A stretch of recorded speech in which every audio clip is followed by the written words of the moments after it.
কোরআনের আয়াত। নবীজিকে আল্লাহ বলছেন, বন্ধু সারাদিনে মানুষকে আল্লাহর দিকে দাওয়াত দিয়া যখন অবসর হবেন, রাত্রে এশার পরে, নবীজি এশার পরে দাওয়াত মানুষকে রাখতেন না, কিছু বলতেন না।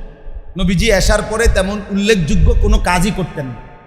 হুজরায় চলে আসতেন, কিছুক্ষণ সামান্য সময় বিশ্রাম করেই তিনি এরপরে ফজরের আজানের আগ পর্যন্ত তাহাজ্জুদ এবং লম্বা আল্লাহ তাআলার সেজদা, তাসবিহ, তিলাওয়াত, জিকির, লম্বা দাঁড়ানো, একাকী একান্ত নিজেই একাকী ইবাদতের মধ্যে লেগে যায়। এটা আল্লাহ বলছে, ফাইজা ফারাগতা ফানসাব। আপনি যখন ফারেগ হবেন মানুষের কাছ থেকে, তো এবার আপনি একাকী আমি আল্লাহর সাথে সম্পর্ক গড়বেন, একাকী নিজের ঈমান আমলের আখিরাতের মেহনত পরিশ্রম দিয়ে আবার বন্দিগি করবেন। ওয়া ইলা রাব্বিকা ফারগাব, আপনার রবের দিকেই ঝুঁকে থাকবেন। এই জন্য আমি সবাইকে বলি, একজনই বুঝেন, এত শ্রোতা কম না বেশি আমার কিছু আসে যায় না, আমি কখনোই এতে তেমন কিছু মনে করি না। আলহামদুলিল্লাহ। কেন? আমি তো নির্বাচনে দাঁড়াইছি না, আমি তো ইলেকশনের প্রার্থী না, কাজে আমার ভোট, আমি তো ভোট চাইতে আসি নাই যে আমার জনসমর্থন দরকার। কথা বুঝেন নাই আমার? তো কাজে আমি আল্লাহর জন্য বলতে আসছি। তো শ্রোতা একজন শুনলেও যেই গুরুত্ব, 1 লক্ষ শুনলেও সেই একই গুরুত্ব, বরাবর। ঘাবড়াইবার কিছু না। আমি শীত বুঝি না, গরম বুঝি না, আমাকে বলতে হবে এটা বুঝি।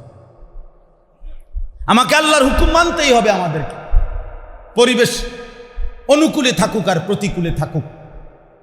মানুষের অন্তর, কিতাবের মধ্যে আমরা আছে পড়ছি, কবজ এবং বাস্ত দুইটা শব্দ, অর্থ হলো আল্লাহর কুদরতে মানুষের অন্তর কখনো প্রফুল্ল থাকে, কখনো বিষণ্ণ থাকে। মানে কখনো ভাল লাগে খুব, মনটা একটু ফুর্তি ফুর্তি থাকে, কখনো মনটা একটু মন মরা বেদনায় থাকে। দুইটাই আল্লাহর কুদরত, দুইটাই আল্লাহ করে। আল্লাহ তাআলা কখনো অন্তর প্রফুল্ল করে দেয়, কখনো বিষণ্ণ মলিন করে দেয়। এজন্য মুখের হাসি কার দান, চোখের কান্না কার দান? কখনো রব হাসায়, কখনো কি ওয়া আন্নাহু হুয়া আদহাকা ওয়া আবকা। কোরআনের আয়াত। আল্লাহ বলছে আল্লাহই হাসায়, আল্লাহই কাঁদায়, আল্লাহই কাঁদায়। অতএব এটা কোনো কিছু না। দুনিয়া এরই নাম, যেখানে রোদ উঠবে বৃষ্টি আসবে, এখানে আলো আসবে তো অন্ধকারও আসবে, এখানে অন্ধকার আসবে তো আলো আসবে, এখানে এখন হাসবেন তো একটু পরে কাঁদবেন, এখন খুশি তো একটু পরে বেদনা, এখন সুস্থ তো একটু পরে অসুস্থ, এখন বিরিয়ানি খাইছেন একটু পরে বাথরুমে দৌড়াদৌড়ি। মানে এখানে বিপরীতমুখী সব, দুইটাই দুনিয়া। আর একমুখী এটা আখিরাত। সুখ শুধুই জান্নাত, দুঃখ শুধুই জাহান্নাম, আনন্দ শুধুই জান্নাত, বেদনা শুধুই জাহান্নাম, হাসি শুধুই জান্নাত, কান্না শুধুই জাহান্নাম। একমুখী মানে দুইটা দুই দিকে, দুইটার সংমিশ্রণ। এটা কোথায়? দুনিয়া। অতএব সুখে থাকলেও আল্লাহকে ডাকতে হবে, দুঃখে থাকলেও আল্লাহকে ডাকতে হবে, হাসলেও আল্লাহকে মনে রাখতে হবে, কাঁদলেও আল্লাহকে মনে রাখতে হবে। আল্লাহ ছাড়া আমাদের আছে কি? আল্লাহ ছাড়া আপনাদের আছে কি? হাকিমুল উম্মত মুজাদ্দিদুল মিল্লাত হযরত মাওলানা আশরাফ আলী থানভী রাহমাতুল্লাহ আলাইহি বলতেন মুনাজাতের মধ্যে, কোন পৌঁছেগা হামে তেরে সওয়া। আয় মাওলা, আপনি ছাড়া আমাদেরকে জিজ্ঞাসা করে কে, আমগো কথা শুনে কে, আমাদের দুঃখ আর বুঝে কে, আমাদের কষ্ট আর ঘুচাবে? আপনি ছাড়া আমাদের। তোমরা যুবক বুঝে নাও বাপ, একজনই বুঝো, মনে রাখো বাবা, সুখ দুঃখ হাসি কান্না সুস্থতা অসুস্থতা আল্লাহর হাতে।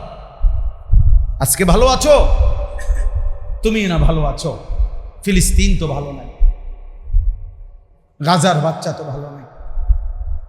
12 কিলোমিটার পত্রিকা আসছে, 12 কিলোমিটার পথ পায়ে হেঁটে একটা এতিম বাচ্চা একটা রুটির জন্য হাত পাতছে। রুটিটা যখন হাতে নিছে, দুশ্মন তখন গুলি করছে, বুলেটে বাচ্চাটা ঝাঁঝরা হয়ে গেছে। এই রুটিটা হাতে হাতে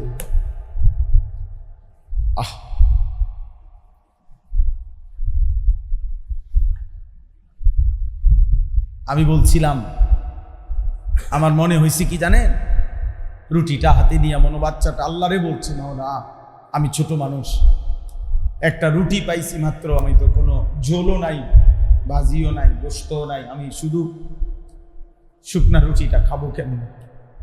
আল্লাহ তাআলা বলছে, বান্দা ঠিক আছে, ছেড়ে দে দুনিয়া, চলে আয় আমার কাছে, আমি তোরে জান্নাত থেকেই মেহমানদারি করব। যা, লাগবে না, রুটিও খাইস না, আয়া পর, আমি তোকে জান্নাত থেকেই দেব। শহীদ জান্নাতি না, বাল আহইয়াউন ইনদা রাব্বিহিম ইরযাকুন। আল্লাহ বলছে শহীদ জীবিত, তার রবের কাছ থেকে রিজিক প্রাপ্ত। বাল আহইয়াউন ইনদা রাব্বিহিম ইরযাকুন, রবের পক্ষ থেকে রিজিক প্রাপ্ত। এই জন্য আল্লাহ যেন বলে, রুটি নিয়ে চলে আয়, ঝোল আমি দেব, গোশত আমি দেব, জান্নাত থেকে দেব।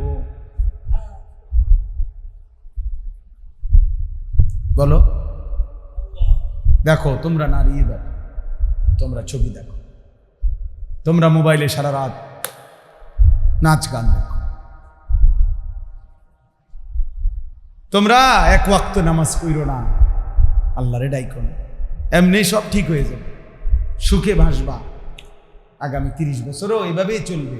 তুমি মোবাইল টিপতে টিপতে আর নারী দেখতে দেখতে তোমার আগামী জীবন সুন্দর হয়ে যাবে।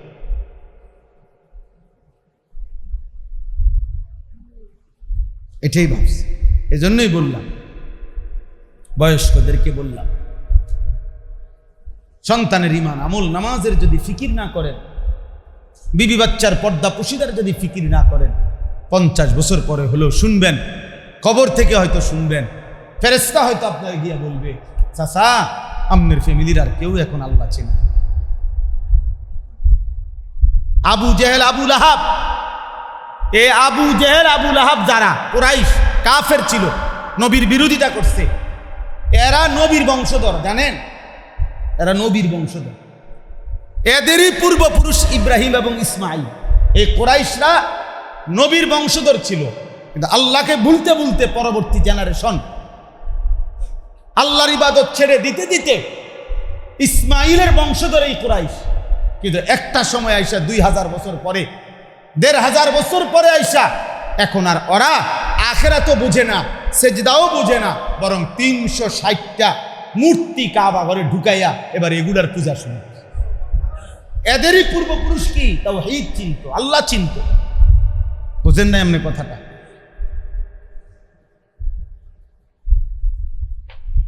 এজন্য তুমি যদি একটা ছেলে এক ওয়াক্ত নামাজ না পড়ো, তো তোমার পরবর্তী জেনারেশন কি করবে? তুমি পড়ো। আল্লাহ যদি তোমারে হায়াত দেয়, তুমি তো বড় হইবা বাবা, বিবাহ করবা, আল্লাহ তোমারও তো সন্তান দিবে। ও কেমনে বড় হবে? ও তো বলবে আল্লাহকে, দেয়ার ইজ নো গড। হ্যাঁ, নাস্তিকদের কথা এটা, দেয়ার ইজ নো গড, ঈশ্বর বলতে কিছু নাই, ঈশ্বর বলতে কিছু নেই। এই পৃথিবী এমনি হয়েছে। ব্ল্যাক হোল থিওরি মানে কি? বিজ্ঞানের একটা থিওরি আছে, ব্ল্যাক হোল থিওরি। অর্থাৎ পৃথিবী একটা কালো গোলাকার, একটা ফুটবলের মতো বল আসিল কালো, এটা একদিন হঠাৎ ফাইটা গেছে, ফাটছে, আর এটার থেকে অনেক কিছু ছিটকাইয়া পড়ছে এটার ভিতরের থেকে। এই ছিটকাইয়া পড়াই এই মানুষ, গরু, ছাগল, হাঁস, মুরগা, এই পৃথিবীর সৃষ্টি সব এমনি হয়ে গেছে। কেমন পাগল এবার কর, এই পাগলের বাতরান দেখে এমন মাথা খারাপ বুঝি মানুষ হয়। অথচ এরা মহাবিজ্ঞানী হ্যাঁ কাছে। হ্যাঁ, এটা থিওরি বিজ্ঞানের, বান্দর থেকে আসছে মানুষ, এটা বিজ্ঞানের থিওরি, বিবর্তনবাদের থিওরি, যেটা নিয়ে গত জালেমের আমলে সারা দেশ বারবার আমরা আন্দোলন করেছিলাম, প্রতিবাদ করেছিলাম সকলে, যে শিক্ষার মধ্যে, সিলেবাসের মধ্যে এটা থাকতে দেওয়া হবে না। আলহামদুলিল্লাহ ওই সিলেবাস, ওই পড়াও বাদ গেছে, ওই পড়া ঢুকাইবার চেষ্টা যারা করছে তারাও ভাগ করেছে, তারাও জমিন ছাড় করেছে। এজন্য দয়া করে রাত্র গভীরে আমি আর দেরি করব না বেশি, অনেক রাত হয়ে গেছে। আপনারা সবাই মিলে আমরা সবাই ফিকির করি আমাদের নবী সাল্লাল্লাহু আলাইহি ওয়াসাল্লাম, তিনি আমাদের শ্রেষ্ঠ নমুনা। এই আমি যে আয়াত পড়ছি শুধু তর্জমা বলি। আল্লাহ তাআলার নবীকে সাল্লাল্লাহু আলাইহি সাল্লাম, নবীকে মক্কার বাসীরা বলতো পাগল। নাউজুবিল্লাহ, মুহাম্মদ একটা পাগল।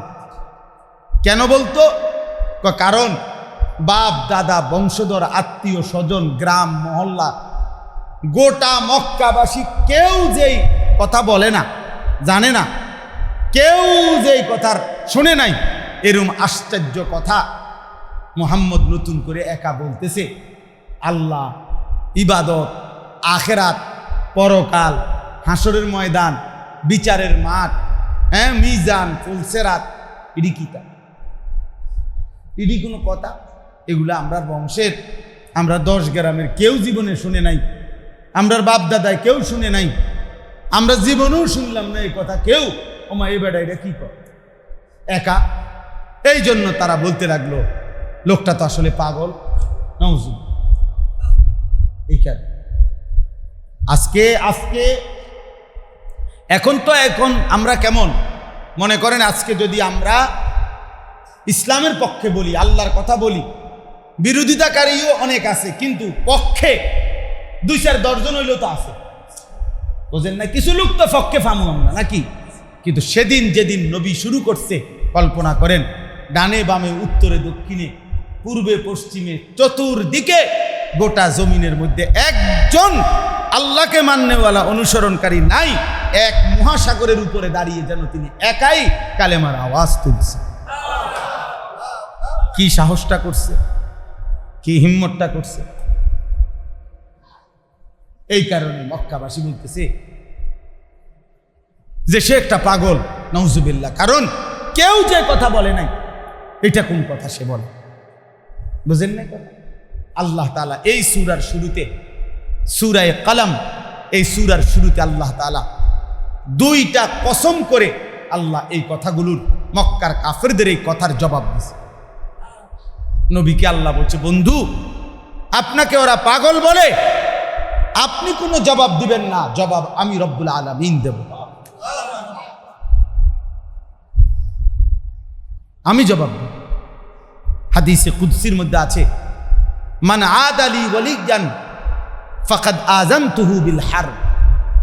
আল্লাহ বলছে, আমার কোন প্রিয় বান্দা ওলি, তার যদি কেউ বিরোধিতা করে, আমি আল্লাহ তার বিরুদ্ধে যুদ্ধের ঘোষণা দিলাম। এটা যদি আল্লাহ তার প্রিয় বান্দা ওলির ব্যাপারে বলে, তো রাসূলের ব্যাপারে বুঝেন না? রাসূলের ব্যাপারে কি, নবীর ব্যাপারে আল্লাহর কি সিদ্ধান্তটা হবে? এই জন্য আল্লাহ তাআলা বলছে, বন্ধু আমি জবাব দিচ্ছি। তো আল্লাহ তাআলা জবাব দিচ্ছেন। সূরাটার নাম হলো সূরা কলম। আল্লাহ তাআলা বলেন, নুন ওয়াল কলমি ওয়া মা ইয়াসকুরুন। নুন একটা অক্ষর, এটা কোরআনের মুজিজা। এটা আল্লাহ তাআলা মক্কার কাফেরদেরকে বলছে, আমার বন্ধু মুহাম্মদ কোরআন বানিয়ে বলে নাই, বানাইয়া যদি বলতো তোমরা সব কথা বুঝতা, সব অক্ষর বুঝতা। যেহেতু আমার বন্ধু এটা বানায় নাই, এটার প্রমাণ হিসাবে আমি আল্লাহ কোরআনের 29টা সূরার শুরুতে এরকম বিচ্ছিন্ন 1, 2, 3, 4, 5 অক্ষর আমি উল্লেখ করছি। আমি আল্লাহ এটার অর্থ বলি নাই, আমার নবীও বলে নাই। এবার তোমরা পারলে বলো যে এটা কি বুঝাইতে চাইছে। আলিফ লাম মিম, আলিফ লাম র, এই হামিম, এরকম শব্দ আছে কোরআন শরীফে। এগুলো আপনার অর্থ কি আল্লাহ এবং তার রাসূলই একমাত্র ভালো জানেন। তাইলে এরপরে আল্লাহ 2টা কসম করছে, ওয়াল কলম ওয়া মা ইয়াসতুরুন। আল্লাহ বলে, 1 নম্বরে বন্ধু আমি কসম করছি ওই কলমের, যে কলম দ্বারা আমি আল্লাহ আমার সমস্ত সৃষ্টির তাকদীর লেখাইছি। 2 নাম্বার, আমি আল্লাহ কসম করতেছি ওই কলম দিয়ে আমি আমার সমস্ত সৃষ্টি জগতের যে তাকদীর লেখাইছিলাম, এ সমস্ত কথা, সমস্ত ফায়সালা, তাকদীরের সমস্ত বাণী, এ সবটা কথার কসম, সবটা কথার কসম।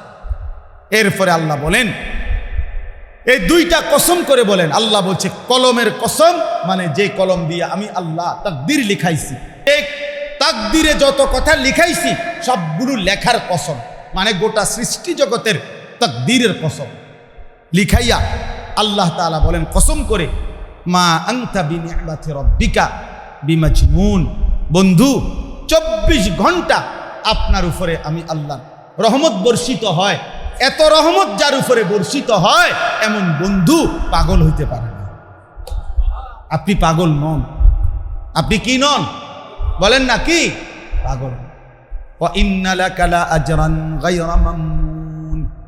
এরপরে আল্লাহ বলে, বন্ধু তো ওরা যে আপনাকে পাগল বলে, আপনি বলুন, আপনি আপনার দাওয়াত, তালিম, তাজকিয়া, জিহাদ, আপনার মেহনত আপনি করতে থাকেন, আপনার প্রতি সেকেন্ডের বিনিময়ে অগণিত হিসাব ছাড়া বিনিময় পুরস্কার আমি আপনাকে দিতেই থাকব। এরপরে সর্বশেষ কথা হলো আল্লাহ একটা, এই কথাটাই বলার জন্য সর্বশেষ কথা হলো আল্লাহ বলছে, ওয়া ইন্নাকা লা আলা খুলুকিন আযীম। আল্লাহ বলছে, বন্ধু গোটা পৃথিবীবাসীর কাছে আমি একটা চ্যালেঞ্জ করলাম যে আমি আপনাকে সমস্ত উত্তম চরিত্র, উত্তম আখলাক, উত্তম বৈশিষ্ট্য পূর্ণ মাত্রায় দিয়ে আমি আল্লাহ আপনাকে পাঠিয়েছি, তৈরি করেছি, সৃষ্টি করেছি, এই দুনিয়ায় পাঠিয়েছি। আমি চ্যালেঞ্জ করছি, আপনার 63 বছরে উত্তম, আপনার সব ঘন্টা, মিনিট, সেকেন্ড, আপনার হাসি, কান্না, আচরণ, উচ্চারণ, আপনার চুল, চেহারা, কথা বার্তা, রাত দিন, একাকী, প্রকাশ্য, আপনার ঘর সংসার, বাজার, ব্যবসা, হাসি কান্না, আহার নিদ্রা, প্রস্রাবে যাওয়া বের হওয়া, সব কিছু সুন্দর, সব সুন্দর, সব শ্রেষ্ঠ।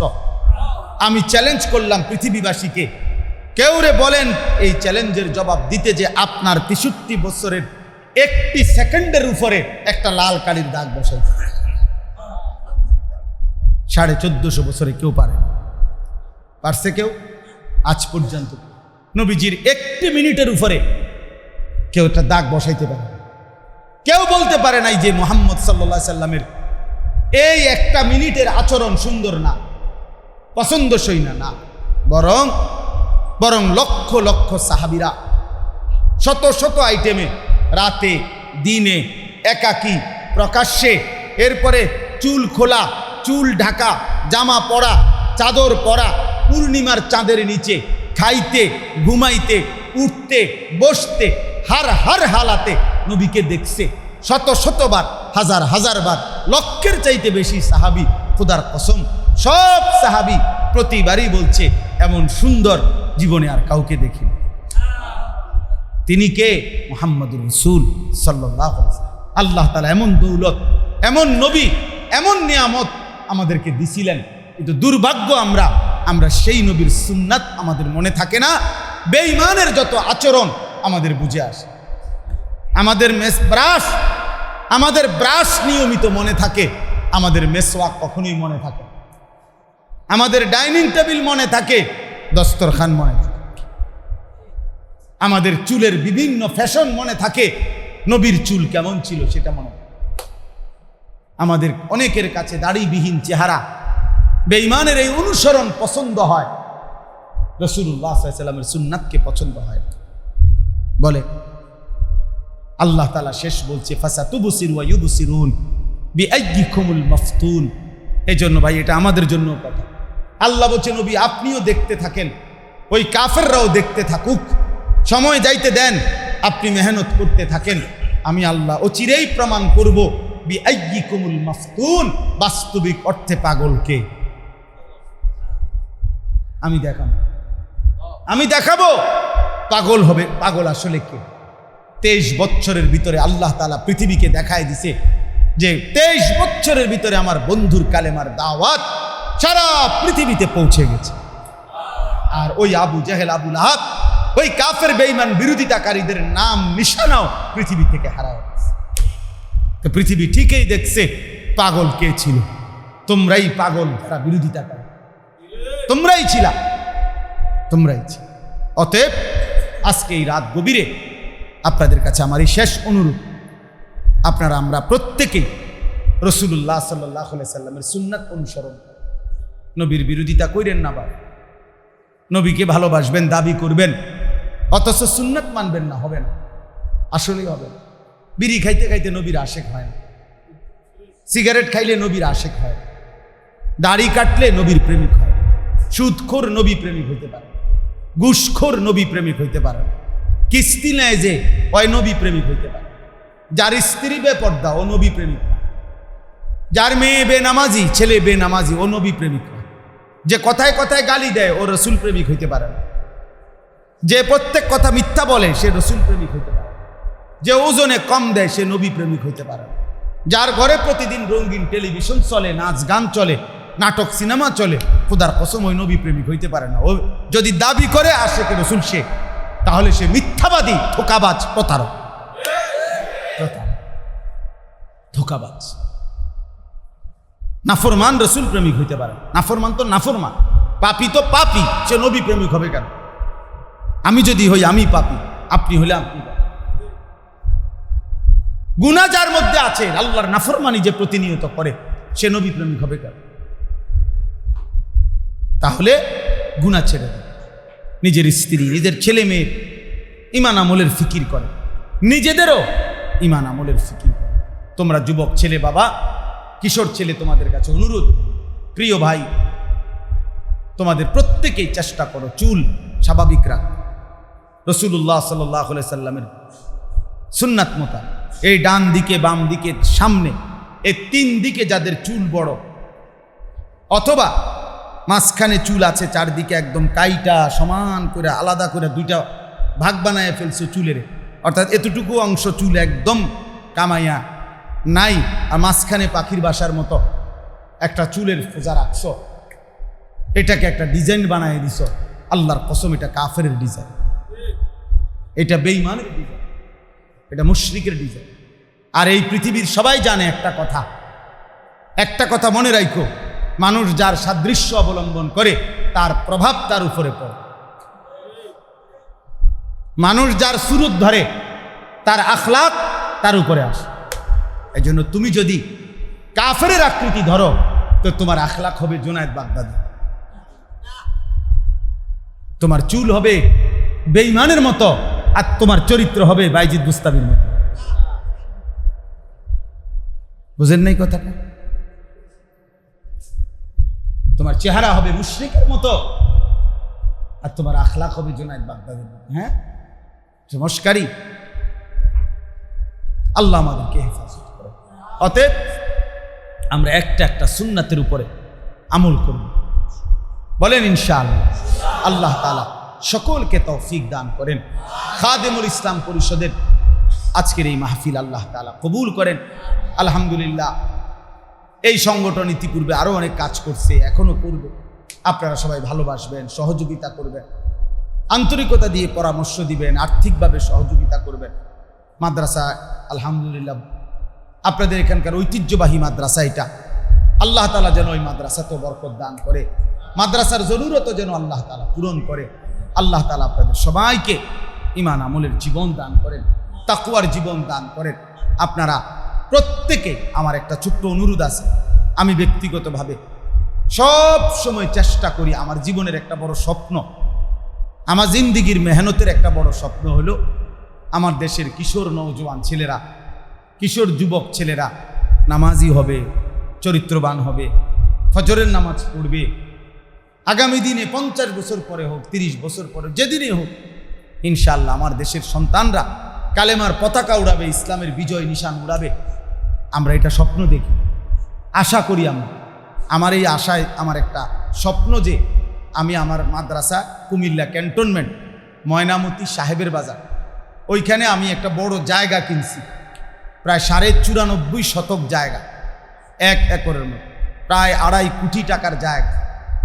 এই বড় জায়গাটা কেনার একটা বড় স্বপ্ন হলো, একদিকে একটা মাদ্রাসা, ছোটদের বাচ্চাদের যে মাদ্রাসা এখনই আছে, 500 ছাত্র আলহামদুলিল্লাহ ভাড়া বাড়িতে এখন পড়ে।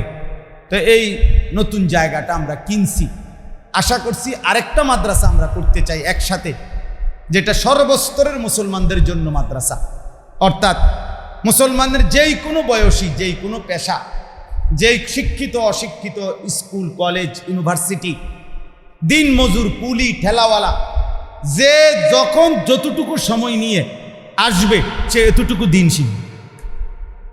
যার সময় যতক্ষণ দিন শিখবে ততক্ষণ এটা আমার একটা ইচ্ছা। আলহামদুলিল্লাহ আমি এটার কার্যক্রম ইতিমধ্যে চালু করছি অল্প অল্প করে, কিন্তু এটাকে বড় আকারে রূপ দিতে চাই। এই সব মিলাইয়া মাদ্রাসার জন্য এই বড় জায়গাটা কেনার উদ্দেশ্য হলো বড় সড়ো এই ব্যবস্থাপনা করা, যেন সকল মুসলমান সারা বছর দিন শিখতে পারে। তা আপনাদের কাছে আমি একটা কাগজ দিতেছি কিছু লোকের হাতে, এমনি হ্যান্ডবিলটা শুধু একটু পড়ে দেখবেন। যখন আপনি মনোযোগ দিয়ে একবার পড়বেন, পড়ে দেখবেন আমি এখানে একটা আবেদন করছি। শুধু আবেদনটা হলো আমার ওই মাদ্রাসার এই বড় জায়গাটাতে এক নামাজের মুসল্লা পরিমাণ জায়গা 8 স্কোয়ার ফিট 4200 টাকা। তো আমরা একটা পরিকল্পনা করছি যে এই 4200 টাকা এক নামাজের মুসল্লা পরিমাণ জায়গা আমাদের ওই মাদ্রাসার জমিতে যে অংশগ্রহণ করবে দিবে, আমরা তাকে আজীবন আমাদের মাদ্রাসার উন্নয়ন সদস্য বানাবো ইনশাআল্লাহ। যতদিন আল্লাহ যদি দয়া করে মাদ্রাসা চলে, প্রতিটা দোয়ায় ওই মানুষটাও পাবে। হইতে পারে 4200 টাকা আপনি ভুলেও গেছেন, হয়তো আর মনেও থাকবে না, কিন্তু আমরা নাম লিখে রাখবো। আর দ্বিতীয়ত হইল, কেউ মনে না রাখলো এই পুরা প্রকল্প যদি আল্লাহ কবুল করে, তাহলে আপনি সদকায়ে জারিয়ার সওয়াব পাইতে থাকবেন। আপনি কবরে গেলে দেখবেন, হাসরে গেলে দেখবেন আপনার আমলনামার মধ্যে অনেক নেকি জমা হয়ে আছে। এই জন্য দয়া করে সুযোগ হইলে আমাদের মাদ্রাসা, এখানে কাগজটার মধ্যে বিকাশ নাম্বার আছে, যার মন চায় ভালো লাগলে মহব্বত লাগলে আমাদের মাদ্রাসার এই জমিতে 4200 টাকা দিয়ে অংশগ্রহণ করবেন। নিজে না পারলে অন্যকে বইলেন, আর যদি না পারেন তো দোয়া করে দিন। ঠিক আছে ইনশাআল্লাহ। আল্লাহ তাআলা এই মাদ্রাসা কবুল করেন, খাদেমুল ইসলাম ঐক্য পরিষদকে আল্লাহ তাআলা কবুল করেন, আমাদের প্রত্যেকের জীবন আল্লাহ তাআলা সুন্দর করে দেন। কিশোর যুবক ছেলেরা, তোমাদের কাছে আমার বিশেষ আবেদন, ভাইয়া ফজরের নামাজ পড়ো। ফজরের নামাজ যতক্ষণ পূর্ণ না করবা ততক্ষণ ইমানের বিজয় আসবে না। এটা একটা গুরুত্বপূর্ণ কথা বললাম। এ জাতি ওই অপেক্ষায় আছে, ইসলাম আমাদের বর্তমান সময়টা অপেক্ষায় আছে ওই গ্রুপের, মুসলমানের ওই জামাতের, যে জামাত জুমা এবং ফজর বরাবর। এটা কিতাবে আছে। অর্থাৎ মুসলমানদের যেই দল জুমার নামাজ এবং ফজরের নামাজ বরাবর হবে, তাদের হাতে ইয়াহুদীদের চূড়ান্ত পতন হবে। এটা কিতাবে আছে। আজকে বলেন আমরা জুমা এবং ফজর বরাবর, কথা বলে না, বুঝেন নাই? মানে আমরা জুম্মার মুসল্লি আর ফজরের মুসল্লি বরাবর 50-50, বুঝেন নাই? আমার কাছে কিতাব আছে রায়হান বাংলার গাড়িতে আরবি, যে ওইখানে স্পষ্ট আছে এক মুসলমানকে এক ইহুদি বলছে যে আমাদের তাওরাত কিতাবে এই ভবিষ্যৎবাণী আছে, তাওরাতের কথাই। মানে ইহুদিদের ধর্মগ্রন্থে লেখা আছে যে মুসলমানদের ওই জামাতের হাতে ইহুদিদের শেষ পতন হবে, পরাজয় হবে, যেই জামাত আল্লাযীনা কানু ফি সালাতিল ফজর কা সালাতিল জুমা, মুসলমানদের যেই গ্রুপ ফজর এবং জুমা বরাবর। এই জন্য এই ছেলেরা যতদিন পর্যন্ত ফজরের নামাজ সবাই না পড়বে, ইমানের চূড়ান্ত বিজয় আসবে। আপনাদের আমার একটা অনুরোধ, এই খাদেমুল ইসলাম পরিষদ কই, সাদুল্লাহ ভাই কই, হ্যাঁ, সবাই মিলে আপনারা উদ্যোগ, আপনারা আলহামদুলিল্লাহ বগডর উপযুক্ত আলেমের এলাকা, আপনারা আলহামদুলিল্লাহ আপনারা সব বড় বড় আলেম।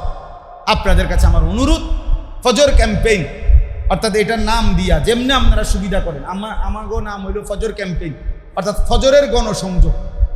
ফজরের জন্য দায়িত্ব নিবে একজন বন্ধু, একটা ছেলেকে বলবে, দায়িত্ব নিল যে আমি আমার একজন বন্ধুকে ফজরের নামাজের জন্য উঠাবো, নিজেও পড়বো আমিও উঠাবো। আলহামদুলিল্লাহ সন্দ্বীপে 4টা যুবক ছেলে কলেজের, চট্টগ্রাম সন্দ্বীপে, ওরা 1.5 বছর চেষ্টা করছে, এক টানা 4000 ছেলে ওদের লিস্টি করা ফজরের নামাজ জামাতে পড়ে। কয়দিন আগে ল্যাপ তুষকের দোকানদার, এই গত জুমার আগের জুমায় আমার কাছে আসছে এক ছেলে, আমার খুব মহব্বত করে, ল্যাপ তুষক বেচে ওরা। এই ল্যাপ তুষকের দোকানদাররা তারা দুইজনে চেষ্টা করছে, কয় যে হুজুর 15-20 দিন আমরা মেহনত করছি, এখন 240 জন সাথী আমাদের ফজরের নামাজ জামাতে। এরপরে আশ্চর্য হলো, তারা নাম দিছে তাদের সংগঠন, বেনামাজিকে খুঁজে বেড়াই, নামাজিকে বন্ধু বানায়। আপনি শুনছেন এমন সুন্দর নাম? আর ল্যাব তুষক বেশিন না মাথার, যদি আল্লাহ এমন সুন্দর বুদ্ধি দিতে পারে আমাদের মাথায় দিবেন, এর চেয়ে মারাত্মক। বেনামাজিকে খুঁজে বেড়াই, নামাজিকে বন্ধু বানায়। আপনারা ছেলেদের, সব ছেলে নষ্ট হয় নাই, সব ছেলে বরবাদ হয় নাই। আর যারা ভুল পথে গেছে তাদেরকে ফেরানো সম্ভব। ওদের কলিজায় ঈমান আছে, ওদের বাবা মুসলমান, মা মুসলমান। আমার অনুরোধ রায়হান ভাই, সাদুল্লাহ ভাই, মকবুল ভাই, আপনাদের কাছে সব সময় আমরা আসতে হবে। এটা জরুরি না ভাই, আপনারা আপনাদের শুধু ছেলে নিয়ে 30 বছরের নিচে অথবা 12 বছর থেকে 18 বছর, 18 থেকে 24, এই 12 থেকে 24, তার মানে এই 12 বছরের ছেলে আপনারা মিটিং করেন, ওদেরকে নিয়ে বসেন, বসে আলাদাভাবে কথা বলেন যে বাবা এখান থেকে তোমরা দায়িত্ব নাও, কে যে ফজরের নামাজে পড়বা একজন বন্ধুকে ডাকবে, ও একজনকে ডাকো, এক মাসে একজনকে বলুন। আজকে এক ছেলে আমারে বলছে, হুজুর আমি বলতেছি এখনো একজনও আমি ফিরাইতে পারি নাই, কিন্তু আজকে কয়েকদিন, অনেক দিন বলতেছি। ওই ছেলেরা আমি বুকে হাত দিয়া দোয়া করে দিয়েছি। আমি ঠিক আছে বাপ, আমি দোয়া করলাম, তো বলতে থাকো, একদিন রব তোমার দয়া করবে, একদিন বন্ধুরা কেউ নামাজ পড়বে তোমার বসে। ও বলছে হুজুর আমার অনেক কিছু বলতেছে। আমি বলছি কোনো অসুবিধা নাই, প্রত্যেকটা মন্দ কথা এই আয়াতে পড়লাম। আল্লাহ বলছে বন্ধু আপনাকে প্রতিবার গালি দিলে আমি ওয়াদা দিলাম লা আজরান গায়রা মামনুন, আপনার আমি হিসাব ছাড়া পুরস্কার দেব। ওরা গালি দাও, আমি পুরস্কার দেব, আমি পুরস্কার দেব। এই জন্য দয়া করে আপনারা আবার বসবেন তো ইনশাআল্লাহ? বলেন, হিম্মত করে বলেন। ফিকির করলে আরো সমাধান বের হবে।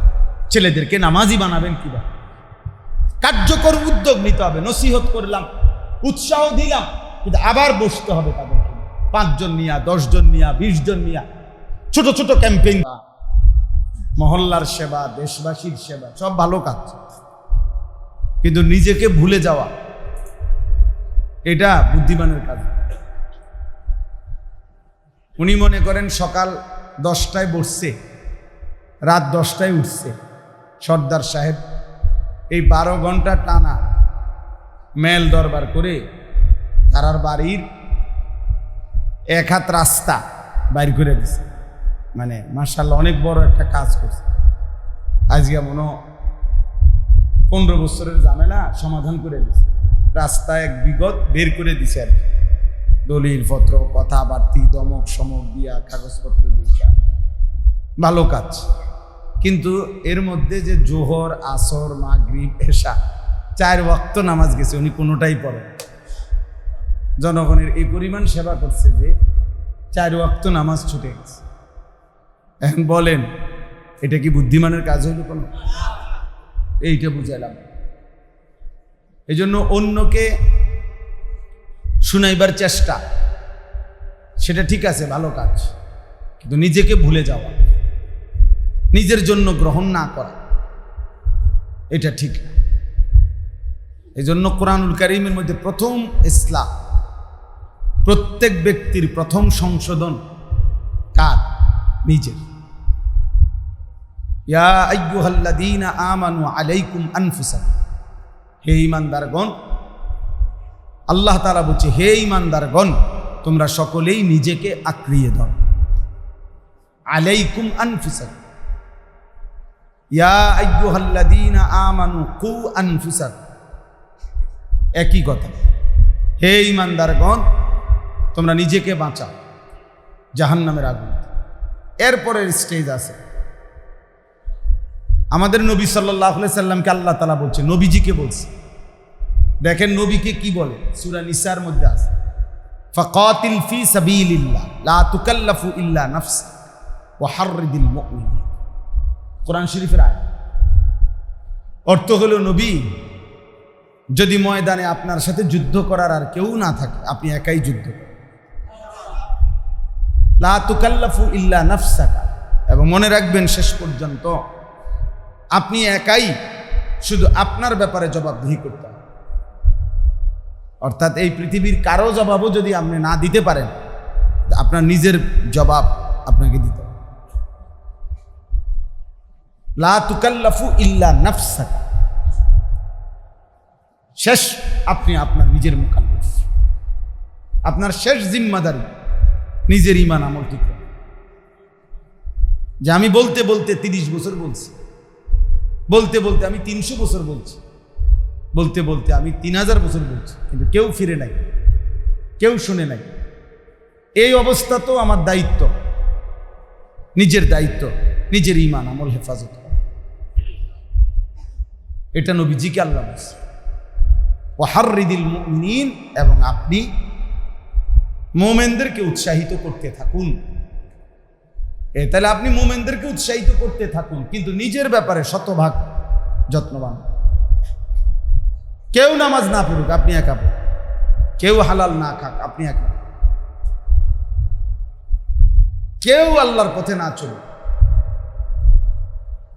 হযরত হুযাইফা, একজন সাহাবী, হুযাইফা রাদিয়াল্লাহু তাআলা, তিনি বলছেন, নবীজি সাল্লাল্লাহু আলাইহি সাল্লামকে জিজ্ঞেস করছেন, ইয়া রাসূলুল্লাহ, যদি কখনো জীবন চলার পথে এমন হয় যে আল্লাহর পথে চলতে গিয়ে আমি আর কাউকে সাথে পেলাম না, কারোর সাথে মিলতে পারলাম না, তখন আমি কি করব?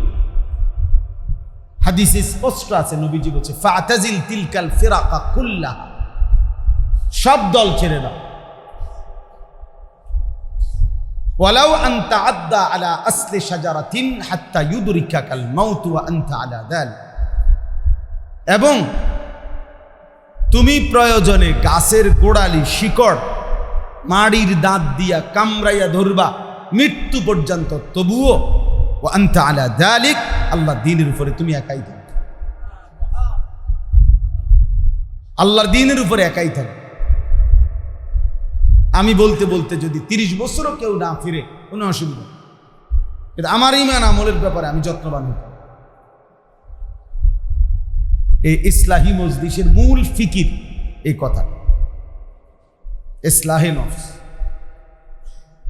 নিজের সংশোধন, আত্মসংশোধন, এটারে বলে বাংলা আত্মশুদ্ধি, আত্মসংশোধন। তার মানে আমি যদি আর কাউরে ফিরাইতে না পারি, তবু আমি একাই আল্লাহর দ্বীনের উপরে থাকব, আমি একাই আল্লাহকে মানব, ঈমান আমলের উপরে থাকব।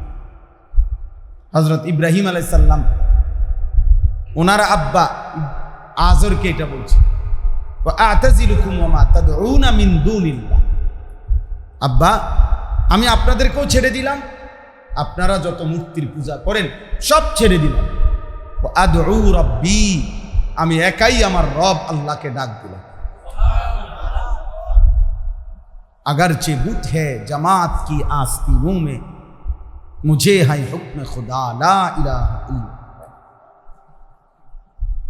মানে এটা আল্লামা ইকবাল বুঝাইছে এই কথাটা।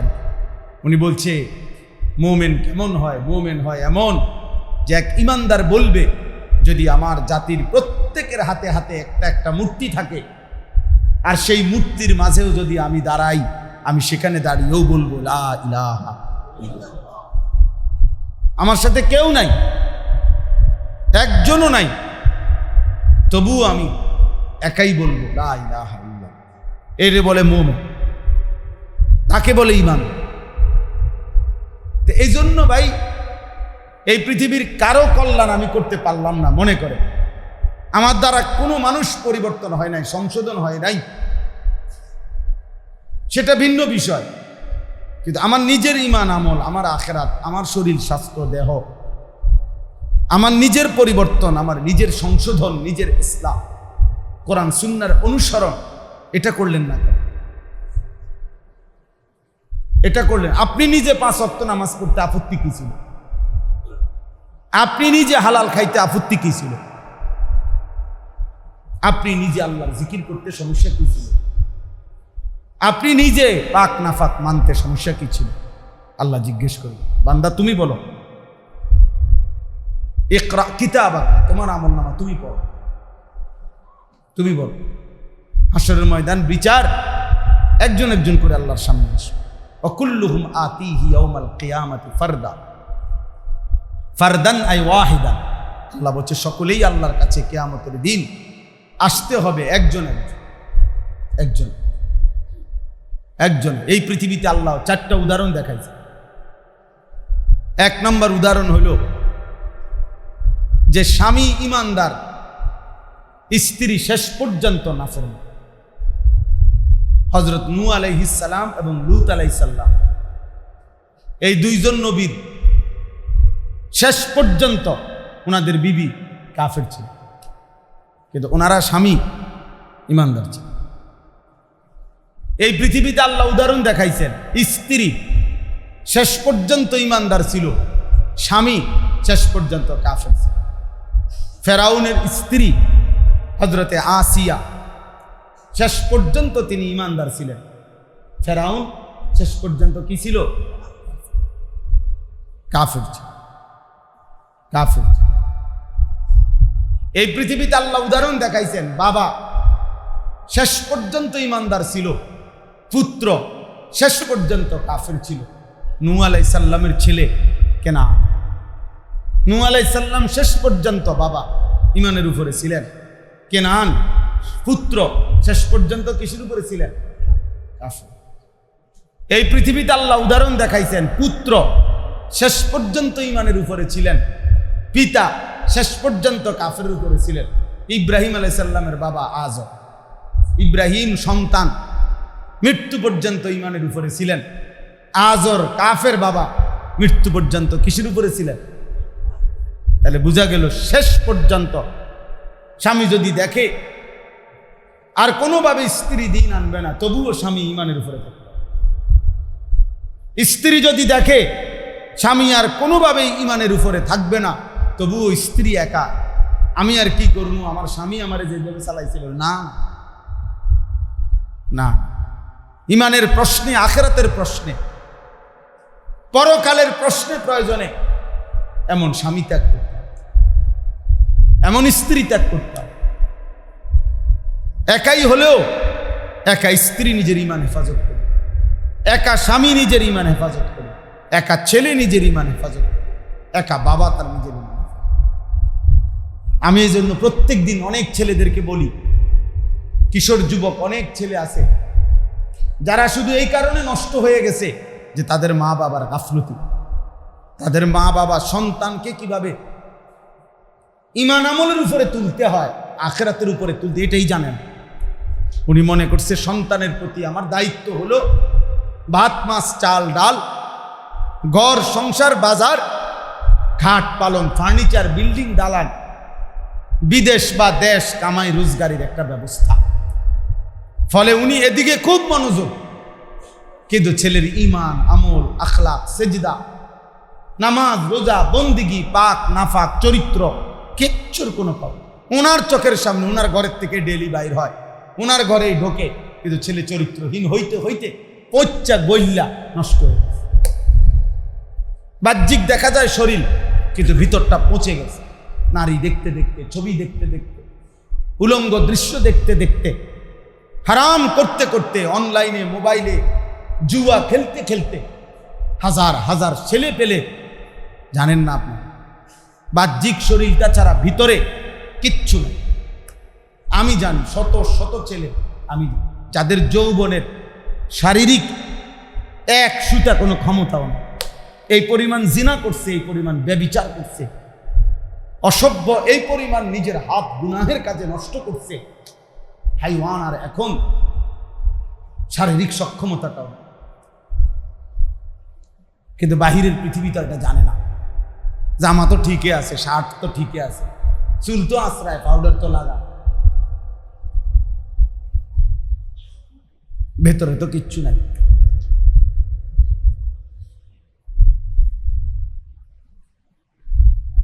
কি পরিমাণ পারিবারিক অশান্তি সারা দেশ জুড়ে, কি পরিমাণ, আপনি খবর লাগান। একজন মেম্বারের জিগান, একজন চেয়ারম্যানকে জিজ্ঞাসা করেন, দিবারিশি বলে আপনি সপ্তাহ 15 দিনে 1 মাসের রিপোর্ট বলেন যে কিসের মেল মিটিং বেশি করতে হয়, জিজ্ঞাসা করেন। পারিবারিক কলহ, স্বামী স্ত্রীর কলহ, পারিবারিক কলহ। এই জন্য বললাম ভাই, তো ছেলেদেরকেও আমি এই জন্য সবসময় বলি যে বাবা, ওই দেখেন মকবুল ভাই দেখেন, ওই মাদ্রাসার ছাত্র দেখছেন, ছোট্ট বাচ্চা, কোনো এক অপদার্থ বাপ বা অভিভাবক তার হাতে একটা বড় মোবাইল দিয়ে দিচ্ছে। কারো না কারো কাছ থেকে তো নিশ্চয়ই সে আনছে এটা। এই বাচ্চা তো আর এত বড় মোবাইলটা কিনে নাই। তো যে অভিভাবক, সে যদি ভাই হয়, মা হয়, বাবা হয়, চাচা হয়, দুলাভাই হয়, ওইটা কি পরিমাণ অপদার্থ যে নিজের হাতে নিজেদের সন্তানকে এইভাবে নষ্ট করে দিল। কিন্তু আবার উনি ফিকির হলো বিল্ডিং, ফিকির হলো খাট পালন। এটাই আমি বলতে চাই সবসময়, প্রত্যেক দিন আমি এই কথাই বলি। আমার ভাই বুঝলো না সন্তান কিভাবে মানুষ করতে হয়। এত আপনজন যদি সন্তানের এত বড় দুশ্মন হয়, আপনজন আর পাইবে কই ফেলা? আপন মা বাবা জীবিত থাকতে যদি ছেলে মেয়ে 12 বছর বয়সেই যদি এক ওয়াক্ত নামাজ না পড়ে, তো এর চাইতে আপনজন আর কে হবে তার, যে তাকে নামাজ পড়াবে? আর কে হবে?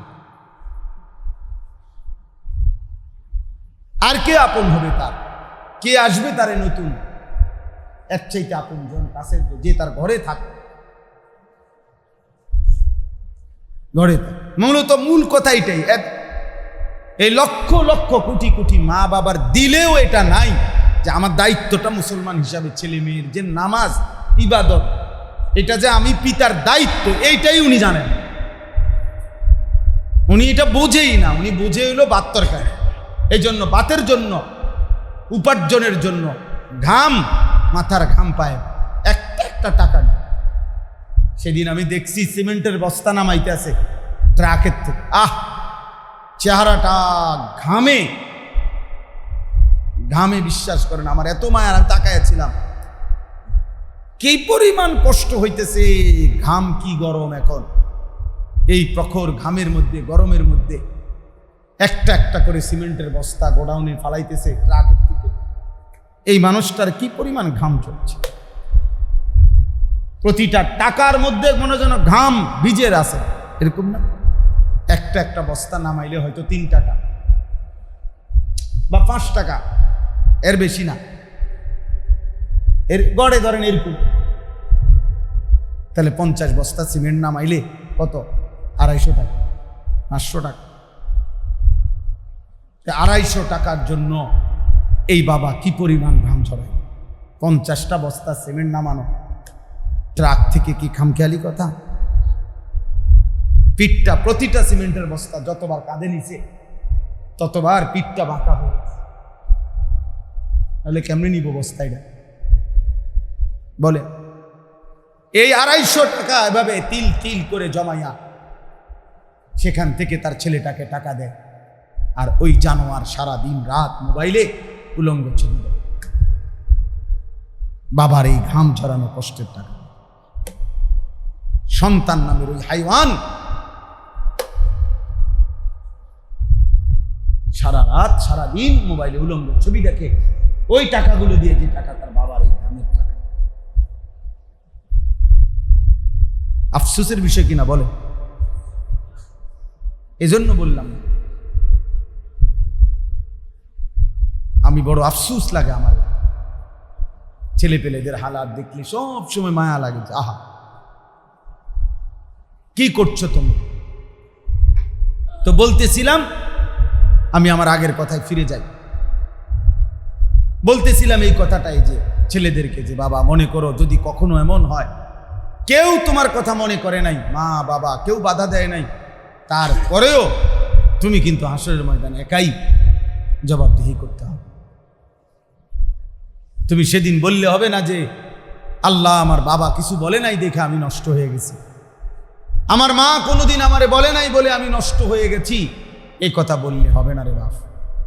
সেদিন একাই তোমাকে হিসাব বলতে পারবা, আর কি ফায়দা হবে না।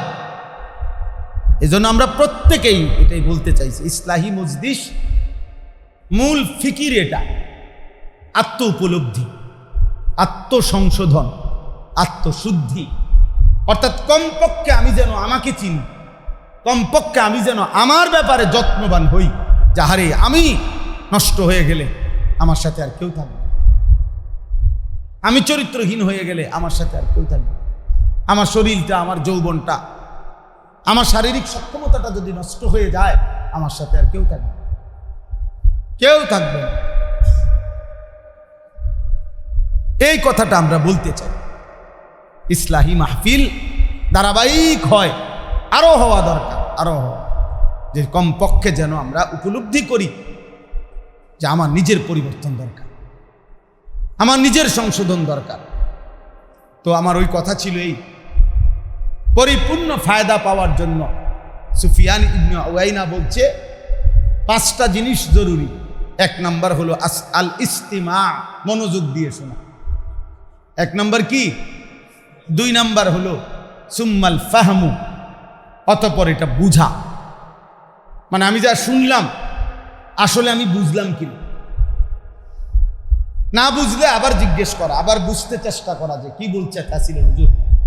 সাহাবায়ে কেরাম এক এক কথা নবীজিকে বারবার জিজ্ঞাসা করতেন, আইদ আইদ, ইয়া রাসূলুল্লাহ রিপিট করেন, মানে আবার বলেন, আবার বলেন, আবার জানতে চাই। নবীজি বলতেন তোমরা বুঝছো তো? সাহাবীরা যদি না বলতো আবার বলতেন, আবার বলতেন। হাদিসের মধ্যে আছে ফামা জালা ইউকাররিরুহা, সাহাবীরা বলছে নবীজি অনবরত একটি কথা বারবার বলতে থাকলেন, বারবার বারবার বারবার বারবার, এমনকি আমরা নিজেরা বললাম ইয়া রাসূলুল্লাহ আপনার কষ্ট হচ্ছে, আপনি যদি থামতেন। সাহাবীরা বলছে আপনার কষ্ট হইতেছে নবী, আপনি যদি থামতেন। হাত্তা কুলনা লাইতাহু সাকাতা, আমরা বলতে লাগলাম যদি তিনি কি করতেন, থামতেন। নবীজি এভাবে বলতেন। আল্লাহ নবী সাল্লাল্লাহু আলাইহি সাল্লাম হাদিসে আছে নবীজি কোনো কথা নিজের থেকেই যখন বিশেষ প্রয়োজনীয় মনে করতেন আদাহা সালাসান, ওই কথাটাকে 3 বার পুনরাবৃত্তি করতেন, যাতে করে উম্মত বুঝে, যাতে করে উম্মত বুঝে। তাহলে সুম্মাল ফাহমু, বুঝা, সুম্মাল হিফজু, 3 নাম্বার হলো অতঃপর মুখস্থ করা, ওইটাকে মুখস্থ করা। 4 নাম্বার হলো সুম্মাল আমালু, অতঃপর সেটা আমল করা, আমলে রূপান্তর করা। সুম্মান নাশরু, অতঃপর সেটা অন্যের কাছে পৌঁছানো। এই কয়টা হইল? তখন হয় ইলম। মনোযোগ দিয়ে শোনা, বুঝার চেষ্টা করা, মুখস্থ করা, আমলে পরিণত করা, অন্যের কাছে কি করা, পৌঁছে। এই গঞ্জিওলা, এই অপদার্থ, বাইর হবে ডান থেকে, বাইর হবে, তুই বেটা বাইর। আবার পিছনে তাকাও, আমি দেখছি তো তোমারে।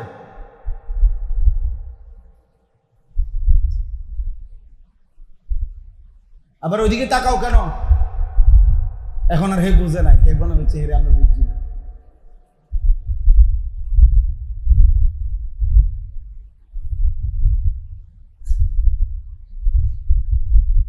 সংশোধন করতে হবে। আপনারা সবাই চেষ্টা না করলে আপনাদের সন্তান ফেরেশতা এসে ঠিক করে দিবে না। 30 বছর পরে হয়তো কবর থেকে কেউ শুনবেন আপনার ফ্যামিলির কেউ আর নামাজ পড়ে না। ফেরেশতা হয়তো বলবে এই চাচারা আপনাদেরকে হয়তো শোনাবে। 50 বছর পরে হয়তো আপনাদের কবরে গিয়ে কেউ বলে দিয়ে আসবে আপনার বংশের আর কেউ সেজদা দেয় না। বুঝছেন? আমি বললাম হাদিসের মধ্যে আছে, আল্লাহ নবী সাল্লাল্লাহু আলাইহি সাল্লাম বলেন, বিশুদ্ধ হাদিস, নবীজি বলছেন ফিতনা এমন অবস্থায় পৌঁছবে একটা সময়ে কোনো ব্যক্তি নিজে কবরস্থানে গিয়া কবরের নিজের আত্মীয় স্বজন পূর্বপুরুষের কবরের সামনে গিয়ে বলবে ইয়া লাইতানি মাকানাহু, হায় আফসোস যদি ওই কবরে 50 বছর আগে উনি না গিয়ে যদি আমি যাইতাম। খোদার কসম, এটা হাদিস। যদি আমি যাই, ইয়া লাইতানি মাকানা, আমি যদি থাকতাম ওই কবর।